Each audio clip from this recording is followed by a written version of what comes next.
We'll hear argument next in Case 09291, Thompson versus North American Stainless. Mr. Schnapper. Mr. Chief Justice, and may it please the Court. Section 704A, Title VII, prohibits the use of third-party reprisals as a method of retaliating against a person who complained to the EEOC or otherwise opposed discrimination. The text of Section 704A doesn't limit the types of retaliation which are forbidden. The elements of the statute are unrelated to that. The first requirement is that the plaintiff show that discrimination occurred with regard to the individual who engaged in protected activity. In a case like this, that's would be shown by evidence that they singled out Ms. Regalado and Ms. Regalado's fiancé. They didn't go fire anybody else's fiancé. That was the basis on which this particular action was taken. Secondly, the plaintiff must show that the conduct was discrimination against the person who engaged in protected activity. That language is easily applicable to a situation where you single out, say, a family member or a fiancé. The purpose of that, the complaint can fairly be read to allege, was to punish the person who had engaged in protected activity.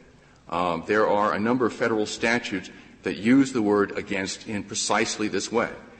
They say that actions cannot be taken to say against a family member of a sitting judge or other federal official where the purpose is to act against the official. Is Ms. Regalado still engaged to this fellow? She's married. Huh? So is she still engaged in it? Yes.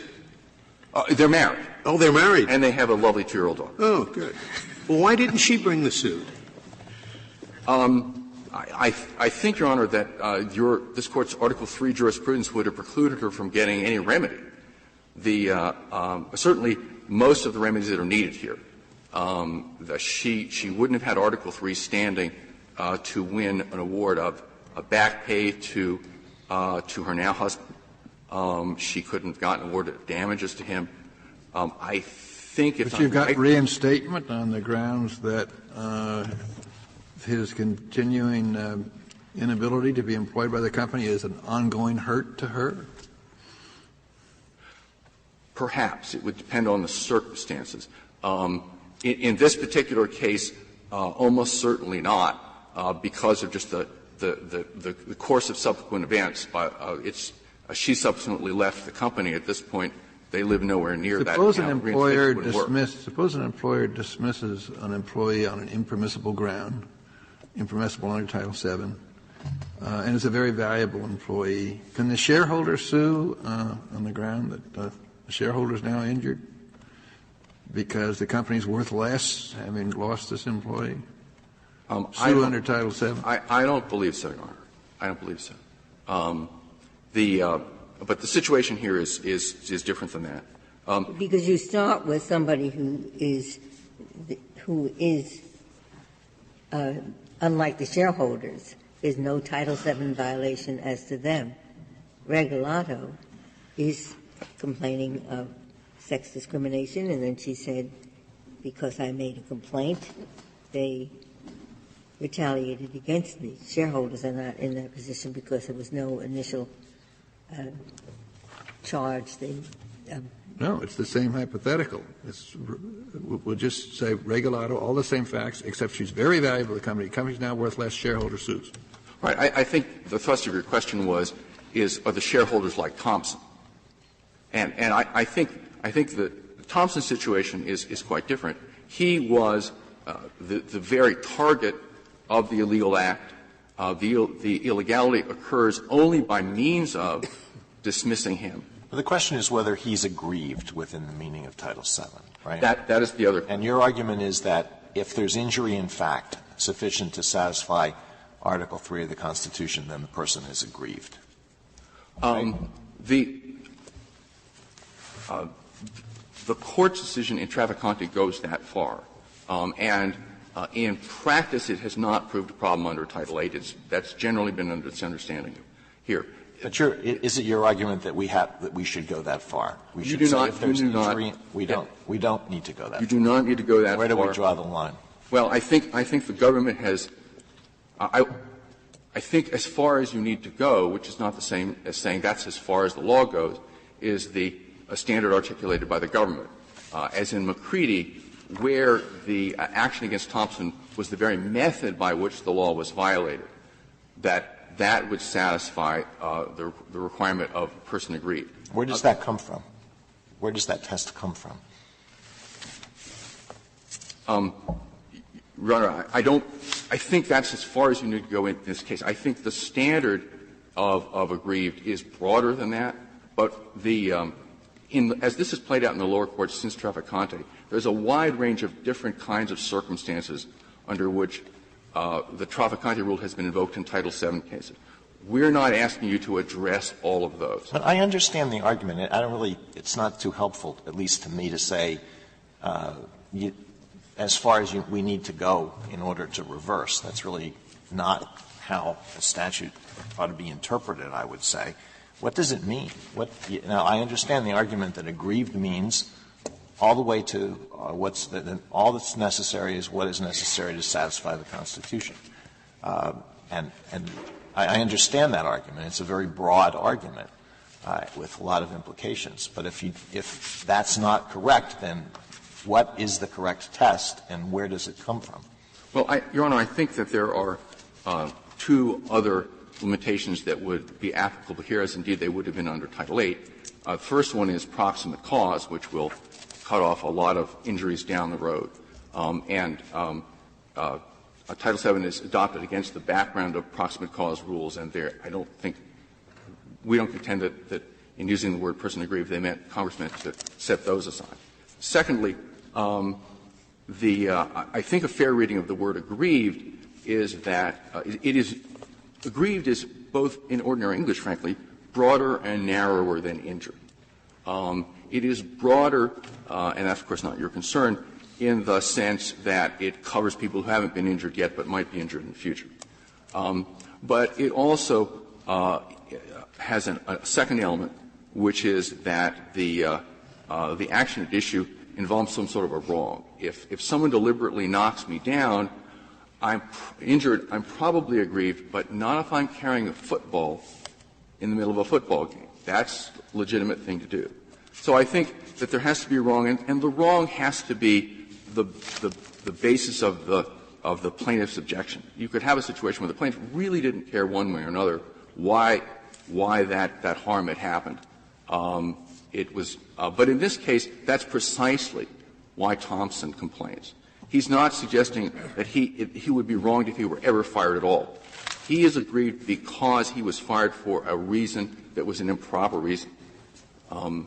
And we think those are limited principles. What do you do with the argument that says there's a middle step? You have the sex discrimination complainant, and then you have Thompson, who is aggrieved in the sense that he was hurt, he was injured. But they say there's no cause of action. There's no statutory cause of action for Thompson. Well, we think that's just clearly wrong. The statute provides a cause of action. If I might go back to how that came up in the Court of Appeals.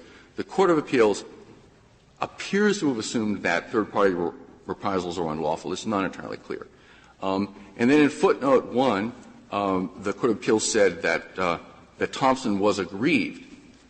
Notwithstanding that, they then went on to say that there's no cause of action in the statute.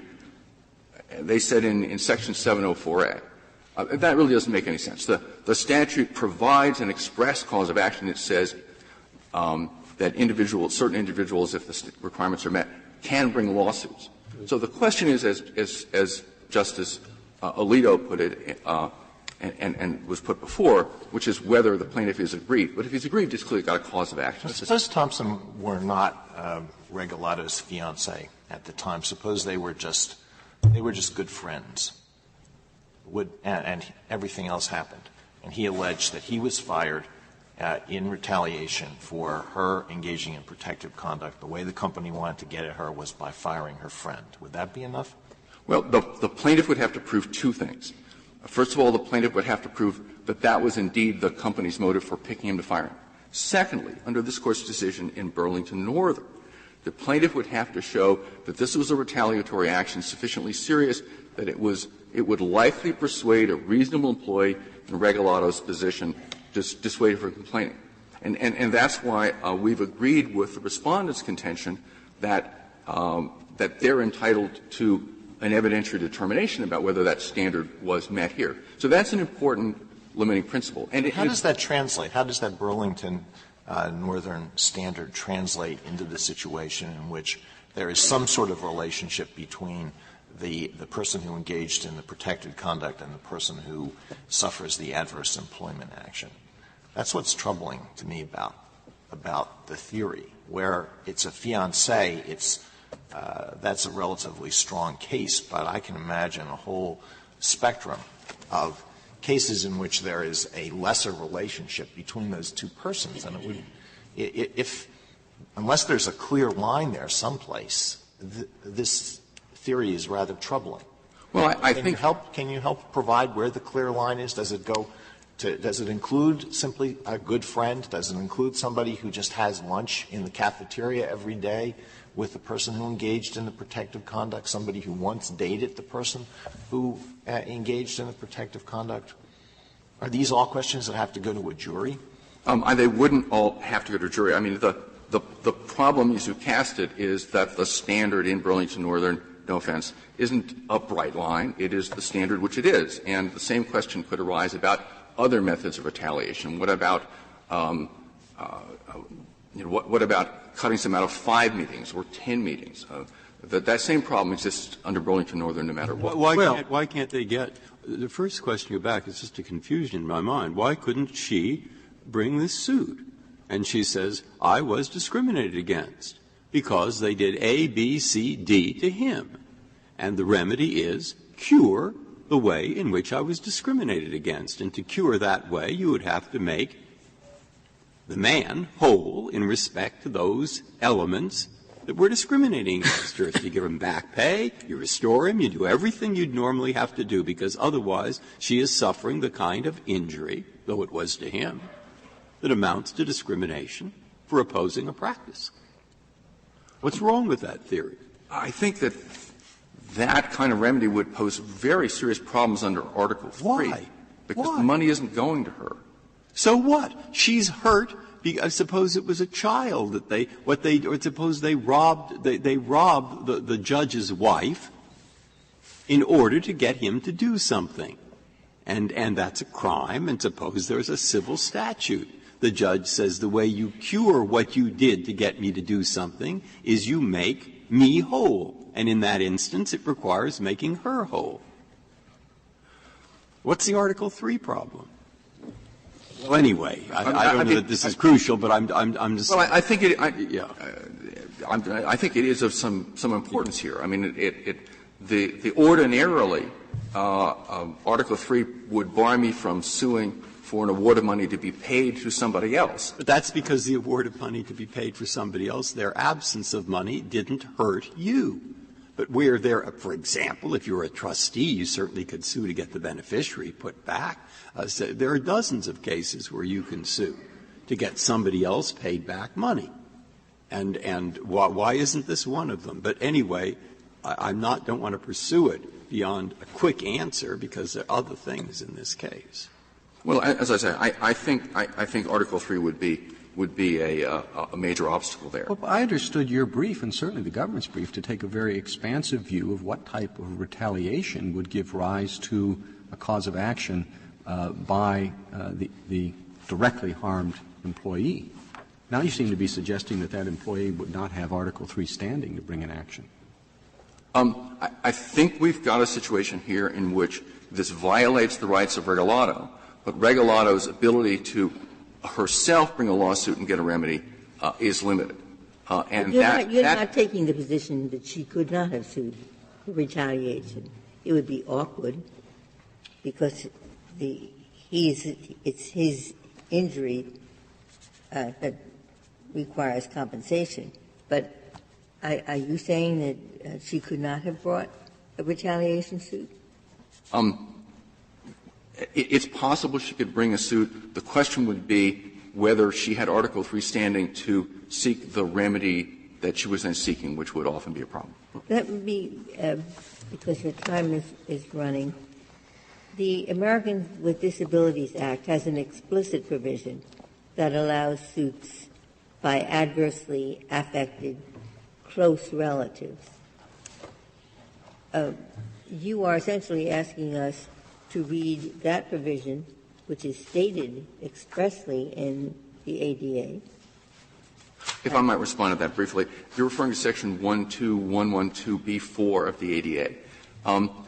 That is a provision directed at a very different problem, which is not associations between employees. It's directed at employers who might refuse to hire a worker because, for example, he had or she had a child with a disability. The EEOC's commentaries on the regs about this explain it. It is not concerned with employee relations. It's concerned with discrimination against a worker, prospective worker, typically because they have a family member who has a disability. The employer has preconceptions about whether they'll be good workers based on that. But the Fair Housing Act has a definition of injury that would include Mr. Thompson, and that's not in this Act, that express language.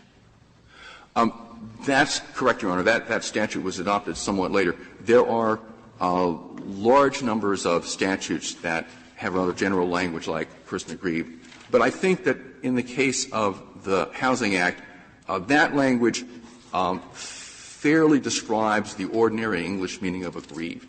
Sometimes Congress does that. There are other definitions in the Fair Housing Act like that, like the definition of dwelling. Doesn't mean dwelling means something else everywhere else in the U.S. Code. Just Congress in that instance decided to spell out what everyone, I think, would understood the word to have meant. Thank you, counsel.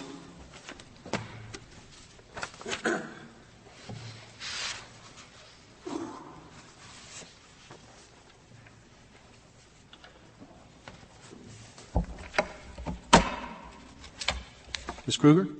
Mr. Chief Justice, and may it please the Court, when an employer fires an employee as a means of retaliating against a relative or close associate who's filed an EEOC charge, the employee who has been fired is entitled under Title VII to go to court and seek appropriate remedies, even if he hasn't himself engaged in protected activity. Could I ask you this? Suppose Go ahead. Put yourself in the shoes of an employer, and you think you want to take an adverse employment action against employee A. You think you have good grounds for doing that, but before you do it, you want to know whether you're potentially opening yourself up to a retaliation claim.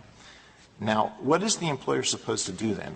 You say, well, we need to survey everybody who is engaged in protected conduct, and now we need to see whether this person who we're thinking of taking the adverse employment action against has a quote-unquote close relationship with any of those people. So what do? You call everybody in from the company and you say, now, are these people dating? Did they once date?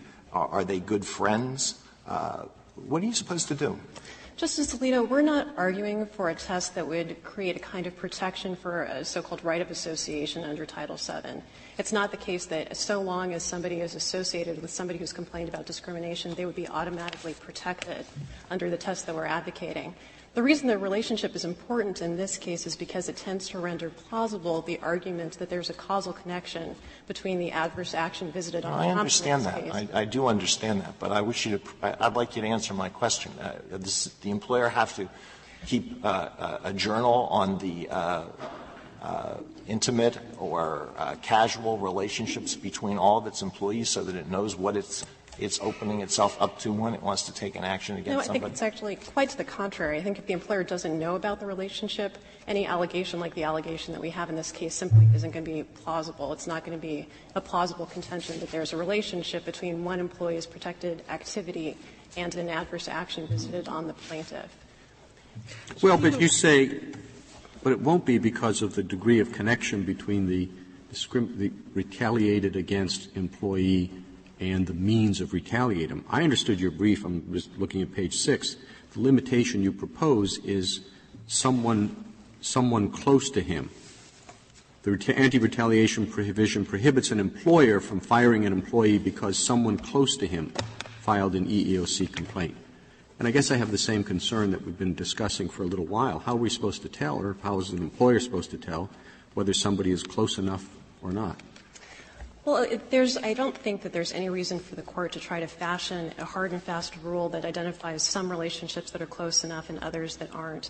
The question in every case is the question that's posed by this Court's standard in Burlington Northern. Was this an action that a reasonable employee would have considered materially adverse? Would it have been Burlington deterred? Northern, of course, is quite different because you're just you're dealing with the obvious plaintiff in that case. Your concern is confined to a particular person. In this hypothetical, it's an unlimited universe that you don't have any reason to know where it ends. Well, it's certainly going to be important whenever a plaintiff brings a suit like this, both to establish that the employer knew of the relationship and the relationship was one that is of sufficient closeness that a reasonable employee might be deterred from making or supporting a charge of discrimination. Under your theory, let's assume slightly different, that they're just coworkers, but a coworker who has expressed sympathy for the discriminated person has spoken about them in a favorable light or has tried to defend them. Would that person be protected from being fired if the intent was to retaliate against a person complaining of discrimination by getting rid of their friend who's supporting them?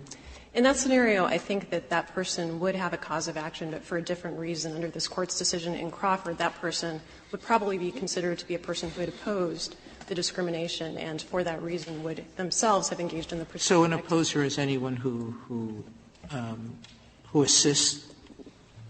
That's our understanding of what this Court held in the Crawford But let's case. assume they did it just in private, but the employer knew it.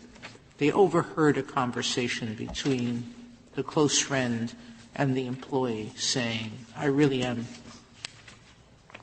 in support of you. I know you've been treated unfairly. I like you working here. Would that person be close enough? I think that, again, I think it's a question that sort of turns on whether a jury would find the reasonable employee in the position of the person who had engaged in protected activity would be deterred from making or supporting a charge of discrimination if they knew the consequence was that their best friend would be fired. I don't want to have to go before a jury as an employer all the time. I want a safe harbor. I don't even want to mess with people that might be buying a lawsuit. And you're telling me, well, I can't help you. You have to go before a jury, say if this person was close enough. Why can't we say members of family and fiancés? Would that be a nice rule? Well, I think that it would be an essentially arbitrary rule. I know. At the end of the day, I mean, the question is just the question that the Court assigned under Burlington Northern. It's a question that turns on the specific facts and context of a specific case. Yeah, but I think as the Chief said, it spreads much further than Burlington Northern. Burlington Northern, at least you know who it is you have to be careful with. The person who's made a complaint. But with what you're proposing, my goodness, I don't know who it is I have to be careful with. Well, an employer always is going to have to be careful to some degree not to visit harm on an employee for retaliatory reasons. Well, you're a reasonable person. What would you say is the degree of closeness that's required? I don't think that there's any way to fashion a hard and fast rule. The fact of the matter is that most of the cases that have arisen, that have raised third-party retaliation arguments, which are indeed cognizable under a number of employment statutes, and I don't think Respondent disputes that they are rightly so, largely concerned relationships like relationship between parent and child, between husband and wife. In one case under the Occupational Safety and Health Act, it's involved a relationship between very good friends in the workplace, whereas there is a D.C. Court of Appeals decision that holds that a merely professional relationship that doesn't exhibit that degree of personal affection isn't sufficiently close. Very good friends is enough? I think that a reasonable employee who knows that the consequence of making or supporting a charge of discrimination is going to be that their best friend at work is going to be fired may be deterred from engaging in protected activity. In your view, could Regalado have brought this suit or brought a suit? yes, Justice Kennedy, we do think that Regalado could have brought a suit in her own right because she, too, is a person aggrieved within the meaning of the statute. Well, if that is so, why doesn't that vindicate the purposes of the Act? Well, for two reasons, Justice Kennedy. First of all, Regalado here didn't sue, just like most people in her position didn't sue, because most lay people who were charged with the enforcement of Title VII as the private attorney generals under the statutory scheme will assume that the person who lost their job rather than the person but I assume that part of the thrust of your argument is that this was designed to hurt this Regalado, that she was hurt, that this was injurious. Then you say, oh, well, it's not important enough for her to sue. So somebody that's more remote can sue. That's an odd rule.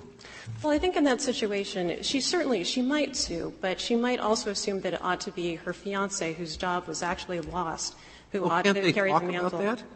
They might be. I mean, it's not like you're dealing with strangers. That's the whole point. It's someone close to them. On the one hand, you're saying, well, you only have to worry about people really close, and then your response to this line of questioning is, well, the other person might not sue. You're not going to sit around and say, you sue, no, you sue. Well, the fact that they were close at the time of the retaliatory act doesn't necessarily mean that they might still be close at the time they need to decide whether or not to press charges. The point that you were first making, I thought, was these are lay people. They don't have a lawyer. They would naturally think that the person who was hurt would be the one to sue. That's exactly right, Justice Ginsburg. And I think the other why is that a problem? You're dealing with people who are close. They assume the person who was hurt, the person retaliated against, would sue. Well, why don't they? You said that person has a valid suit. They may not be close by the time. They're lay people. They don't know about Article III. Well, that is certainly one point. But I think even if they were perfectly informed, and the rule that this Court announced was one that put Regalado in the driver's seat entirely with respect to whether or not to pursue the cause of action under Title VII, there would still be a problem with respect to whether or not she could seek full relief, the relief that's necessary. If somebody in Thompson's position filed a charge with the EEOC, couldn't the EEOC tell him you're the wrong person to sue? It conceivably could. But EEOC thinks he's the right person. Well, EEOC certainly does think that he's the right person. If this Court were to say that the EEOC is wrong. If the rule is otherwise, why couldn't they provide advice? The EEOC is ordinarily not in the business of advising people who file charges with respect to charges that other people might file for confidentiality reasons, among other reasons. Thank you, Ms. Kruger.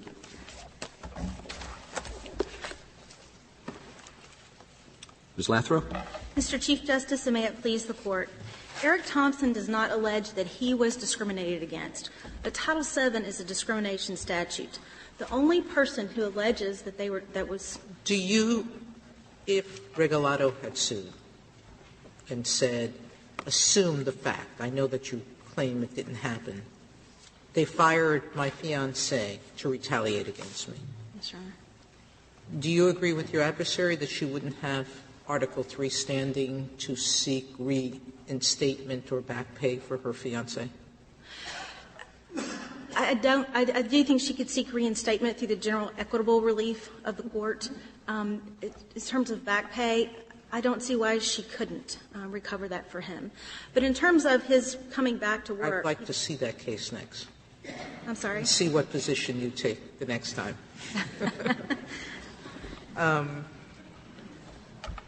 Are you willing to commit to your company to that position today? I won't do that to you. Okay. Thank you, Your Honor. No one is seeking damages for Regalado in this case. Eric Thompson is here to use her rights to recover for her alleged discrimination based upon her conduct. Yeah, but if you concede that she could have sued, then what's the big deal? Then we still have the same problem that the employer doesn't know whom he has to treat with kid gloves. What's the difference whether when the law comes down on him, it's she who brings the suit or her fiancé? He's worried about the suit. He still doesn't know whom he has to be careful with. I agree that she can bring the cause of action based upon Burlington and the way that the language is written in Burlington. I think it's very, very broad. And so but Burlington says she has to prove injury, that retaliation without injury is not actionable. Okay. So that's your only point, not that it's going to be very difficult for employers to figure out who can be protected and who can't. You abandon that issue. No, I think if Regalado has the right to bring a cause of action, it is going to be very difficult. But I think that the way that Burlington reads now, and that is whether someone would be dissuaded, if that is harm to her, then she could bring the cause of action. What's difficult about applying the Burlington standard is you could have someone who's dissuaded from filing a claim, but may not be harmed. For example, if an employer announced a proposition that it was going to fire an employee at random whenever someone filed an EEOC charge, I might not file a charge because I wouldn't want someone, even someone who I didn't know, to be terminated, but I wouldn't be injured in that scenario. So you say an employer could adopt that policy? I'm sorry? Are you saying an employer could adopt that policy? No, I'm not. Because the person who is discriminated against. If an employer says, now, if anybody makes a discrimination claim, we're going to fire 2 other employees just to show you that we run an efficient corporation around here. You say that's proper or improper? It's improper, because the person who is discriminated against would have the right to sue. Who is the person who's discriminated against in the hypothetical?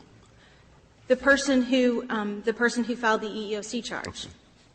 What makes this case a little cloudy? But the persons, the 2 people in the hypothetical that are fired can't sue. They cannot. Not under the discrimination provision of Title VII, because they were not discriminated against based upon their conduct. It wasn't anything that they did. And that's what Burlington Northern says, that the anti-retaliation provision of Title VII seeks to prevent harm to individuals based upon what they do, based upon their conduct. Those 2 hypotheticals. Why should in this World War II Nazi scenario, why would the woman who caused the random firing, why would she bring a lawsuit if these people are really nothing to her? She just has a guilt of conscience or something? I don't see why she'd bring the lawsuit. If it was her fiancé, maybe, but she may not, but the EEOC. She might not even like the people who were fired. In which case she wouldn't have been injured, so she would have no claim.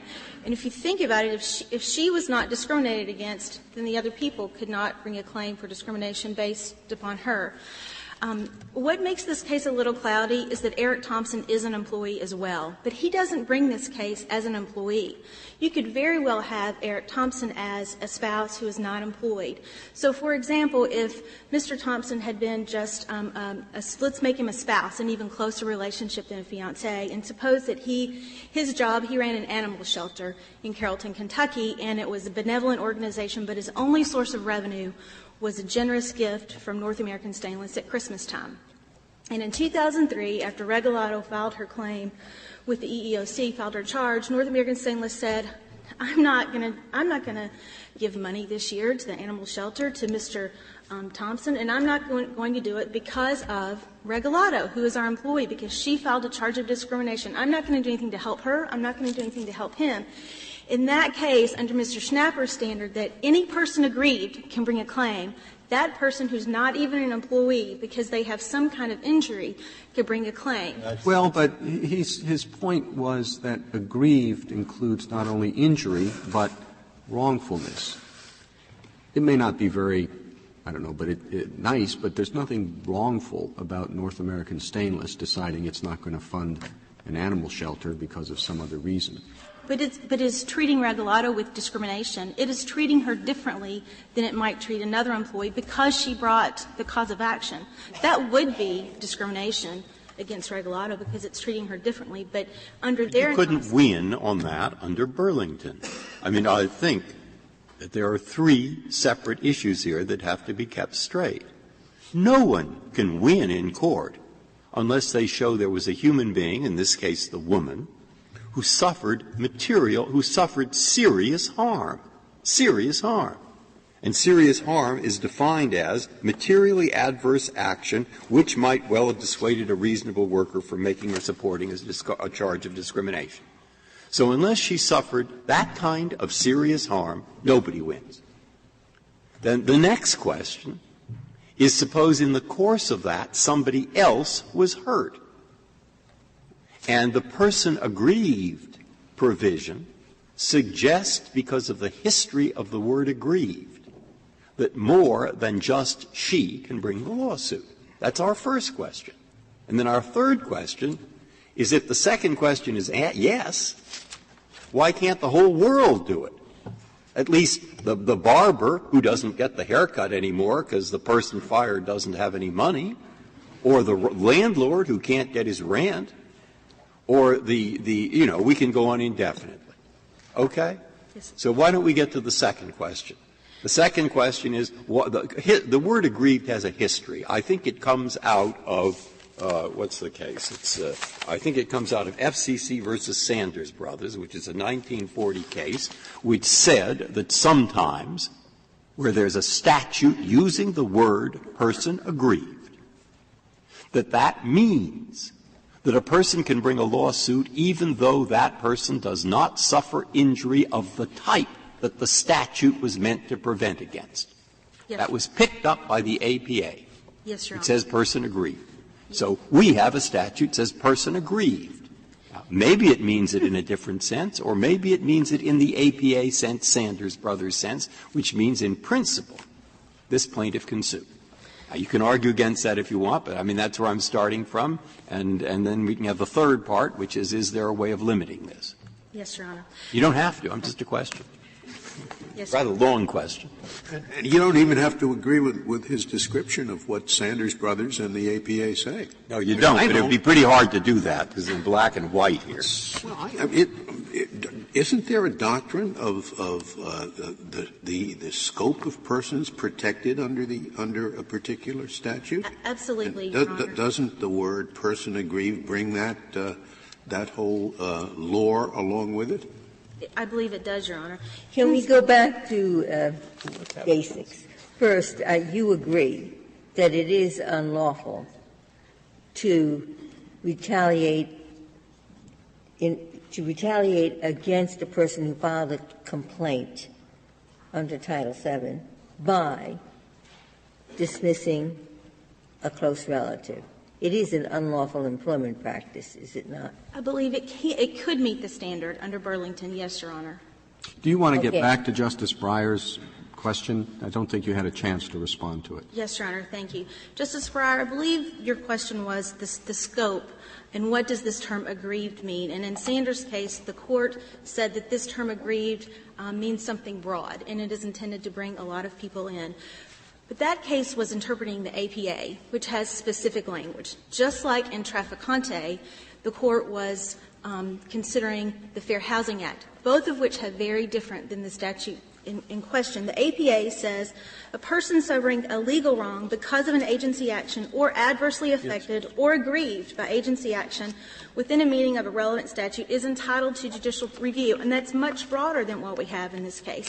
So we have, when looking at whether prudential standing rules apply, and we know that Congress legislates against that prudential standing. I'm not sure it's broader. Why do you say it's broader? It says adversely affected or aggrieved within the meaning of the relevant statute. And it's that language that says, well, the statute was only meant to protect this group of people, and the fact that somebody else was incidentally harmed would not be covered. I don't know why you say that's broader. If anything, it's narrower than what we have here. We just say aggrieved. It doesn't say within the meaning of a relevant statute. You want us to read that into it. Yes, I believe it should be read into Title VII because that's the term aggrieved. If my husband calls and says, oh my gosh, we've been involved in a car accident, I don't say, honey, are you aggrieved? I say, honey, are you injured? And that's exactly the definition of aggrieved in the Fair Housing Act. So Congress recognized just 4 years later after Title VII was adopted, when it enacted the Fair Housing Act, and it defined aggrieved and said aggrieved means or includes any person who claims to have been injured. This is not an altogether novel question, because it has come up under some other statutes. You are suggesting that this is carrying a person aggrieved to new heights, but we have both the NLRB and we have OSHA, and both of those agencies have said that to take adverse action against a close relative is an unfair employment practice. And they've done that for some time, have they not? Yes, Your Honor. And again, we're not saying that discriminating against an employee and taking some kind of action against someone that they loved is not an unlawful employment action. It can be. That's not the position that North American Stainless is taking. The question is the person who was not discriminated against, the person who was injured by the action, can they bring the cause of action? In Title VII — Go on. I'm sorry. Finish your — Oh, I'm sorry. Burlington makes clear that the interest to be protected with the anti-retaliation provision, and that's what we're talking about. Yeah, but that's why this is — see, what Sanders Brothers did is the interest to be protected against had nothing to do with protecting competitors from competition. The Court says that. Right. And it says, but here is a competitor trying to protect himself from competition. Can he bring a suit? Well, normally not. But Congress used the word person aggrieved or adversely affected, and therefore they can. Now, that's the precedent that's harmful to you. I'm not certain. What about the third part? I have a suggestion, and I'd like your response, because I'm just playing with the thought, that the way to limit this is to say that where a person is being used, person B is hurt because in order to retaliate against person A, okay? That is a person aggrieved where person B is hurt. The injury to B, not to A, is the means of hurting A. But where it is a consequence of hurting A, that doesn't fall within the statute. That gets rid of the bowling alley, it gets rid of the landlord, it gets rid of the shareholder, it gets rid of all the people who are not the person retaliated against, but they suffer injury because he was retaliated against. It keeps the people who are being used as a means. They can bring the lawsuit. And I'm sorry, and your question is? If, in fact, you set in motion hurting Mrs. Smith, the child, the wife, even the co-worker, though that would be hard to get past Burlington, if you do that in order to hurt A to retaliate against A, B can bring the suit. But if B is a person who is injured only because you retaliated A, but really wasn't the means, B can't bring a suit. But, Your Honor, respectfully, there's no basis in the statute to adopt that. That is the problem with my theory. I'm glad I think. But there are, I think that it isn't so hard to find in some of the sources that Justice Ginsburg mentioned and others, instances where the only kinds of suits that have been allowed are where it was like a family member or was being used as a means. And there never have been cases where they allowed somebody who was just suffering consequent injury. So it's quite possible I can be borne out, though I think your criticism is a pretty good one. If we look at the kinds of cases, for example, the Trafficante case and the other cases under the APA, where Congress has used this broad language or has interpreted the term aggrieved broadly, those cases are the nature of those cases, such as with Bennett v. Speer, the Environmental Species Act, or the Blue Shield of Virginia case, which was a Sherman Act case. The injury or the act, the violation in those cases had the potential to inflict harm on a large group of people, so that under Trafficante there were over 8,000 people who lived in the housing complex. Under Bennett v. Speer, with the Environmental Species Act, there was more than one person who was adversely affected or potentially was adversely affected. In Blue Cross — I don't see where you're going. The employer has to fire 3 fiancés or a larger number of — No, my point is that if we're looking at trying to compare Title VII and whether or not we're going to impose some prudential limitations on the aggrieved language, those statutes are different than the statute that we have. You know, I don't know what aggrieved means. I don't think anybody does. Why shouldn't we be guided by the EEOC, which has responsibility for implementing this statute? And they've come up with their theory of what it means, and we usually do accede to a reasonable theory proposed by the implementing agency. Why shouldn't we do that? Your Honor, this is not a situation like Kalawecki, where the court is trying to determine something about a procedure within the EEOC, and that is, what does it mean for a charge, because you need some kind of special expertise. Here, the court is the expert on interpreting, and Thompson even disagrees with the EEOC. The EEOC would say Regalado and Thompson could bring the claim, but Thompson disagrees with that. So it's hard for Thompson to come and say, well, let's do what the EEOC says, when he disagrees with it himself. Well, it's not 100% clear he does. He thought there might be an Article III impediment. But in your brief, I think you suggested that the EEOC doesn't get a whole lot of deference. But the other agencies that I mentioned, where there is this claim that can be brought by a close relative, the NLRB gets a lot of deference.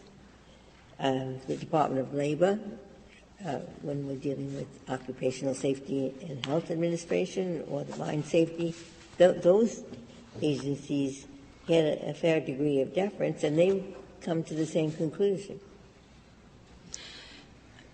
I agree with that, Your Honor. And in this I don't know, but I believe this to be true, that, for example, with the NLRB and with OSHA, they have their own administrative agencies where there would be hearings within those agencies, versus with Title VII, the EEOC does not, they're not a determiner. But this is an interpretation of the substantive meaning of the statute. Yes, Your Honor. It doesn't have to do with the evidence in a particular hearing. Can a person who is a close relative sue on the grounds that he was injured, deliberately so, in order to retaliate against his spouse or his fiancée? Yes, Your Honor. I don't know the distinction between relying on those agencies versus the EEOC, but I do know that in the Burlington court, this court noted that the EEOC compliance manual, and that's what we're talking about, is a compliance manual. We're not talking about a regulation. We're not talking about something else, but a compliance manual. So in your hypothetical, I don't know if we're talking about a compliance manual from the NLRB or OSHA, but this is a compliance manual. And in Burlington, this court noted that there were inconsistencies regarding the anti-retaliation within the compliance manual as to what an adverse action meant, or what would constitute an adverse action. What's the function of the compliance manual? What does it do? Does it say, we'll leave you alone if you do this? I don't know. But they have to leave them alone. There's really nothing the EEOC can do to somebody, right, except, can the EEOC take them to court? Yes, they can. Well, so can the Justice Department, but we don't defer, thank goodness, to the Justice Department's interpretation of the criminal law, do we? No. No. Your Honor, the concerns from the employment side in this case are substantial. Under Thompson's theory of the case, anyone who is injured, or what he says is aggrieved, anyone who receives injury becomes a protected party. It's not just bringing the lawsuit, but it's the protected party. He's not even a silent opposer in this case. There were concerns in Crawford about the silent opposer and how do we know who they are. He says it's based solely upon his relationship. He is engaged in no protected conduct. The silent opposer, assuming they can bring a claim, at least engaged in some conduct. But Thompson has no protection under the statute. He could have very easily gotten the protection. In our joint appendix, we submitted the brief that the memo that Eric Thompson submitted to his supervisor just shortly before his terminated. He complains in that memo about his compensation, and this is on page 22 and 23 of the joint appendix. He says 22 and 23 of the joint appendix. Okay. He says in this memo, I am disappointed in compensation this year. At the time that he submitted this memo to his supervisor, his fiancée had a complaint or a charge with the EEOC pending. If he had only come forward in this memo, Congress says you would have gotten protection. If he had come forward and said, and by the way, I think the way you treat my wife is discriminatory, he would have gotten protection. The means by which employees get protection under the statute are not very difficult. All they have to do is to come forward and oppose. Thompson clearly had an avenue and a means to do that because he was taking action on his own behalf to complain. So Thompson wants to bring a claim for Regalado, but he couldn't at that time come forward and step up to the plate and say to the employer, hey, I have a problem with this. But yet he wants to come into court and to claim his rights or to claim her rights as a basis to bring this suit. According to the EEOC statistics, in 1992, when data first began being collected, 14.5% of charges filed with the EEOC were retaliation claims. By 2009, that had risen by 31%. In the Chamber's brief on page 2, they submit or recite to a study that was published in 1994, saying that the average cost to defend an employment litigation in 1994, when the study was published, was $120,000. In this case, what Thompson would propose is to give protected party to a wide range of people. And with respect to the government's position today, at the Sixth Circuit Court of Appeals, they advocated that there would be no limitation, that everyone would get the protection. That is a lot of protection for people. And I can tell you that employers who are faced with someone in a protected party,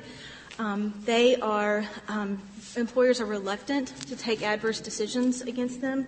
They're reluctant to implement discipline. They will postpone implementing that decision because they know that at some point they're going to have to establish a legitimate non-discriminatory reason. When we point this out in our arguments, the response by Eric Thompson as to who gets the protection, it's in his footnote on page 4 of his reply.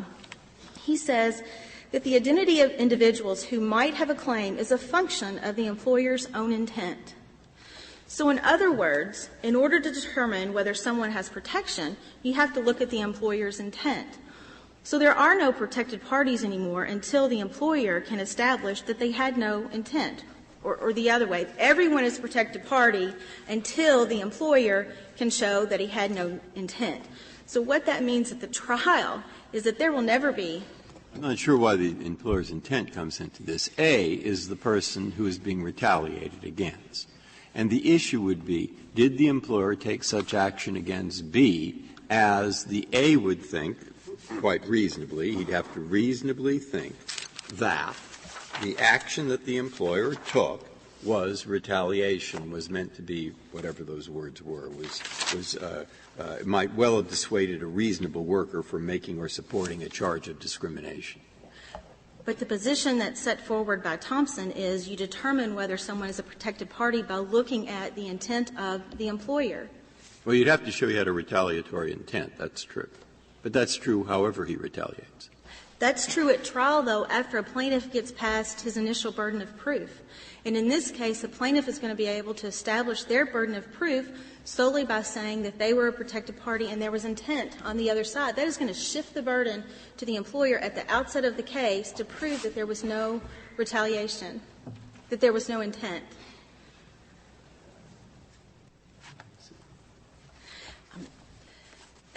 Your Honor, in conclusion, the Sixth Circuit Court of Appeals was correct. The Sixth Circuit determined that Eric Thompson, who was not discriminated against, had no protection under the statute. This Court clearly held in Burlington that the anti-retaliation provision of Title VII is designed to protect employees based upon what they do, based upon their conduct. In this case, Eric Thompson engaged in none of that behavior. He had no conduct. He did not come forward on behalf of anyone, yet he is here asking for remedies that really should belong to Regalado. There's no reason that Regalado could not have brought this case. If the concern is that employers are going to discriminate against employees, the response to that is employers will still be held liable and can still be held liable, and that is by the person who was discriminated against from bringing the suit. We ask that the Sixth Circuit Court of Appeals decision be affirmed. Thank you, counsel. Mr. Schapper, you have 3 minutes remaining. Thank you, Your Honor. Just a couple of quick points.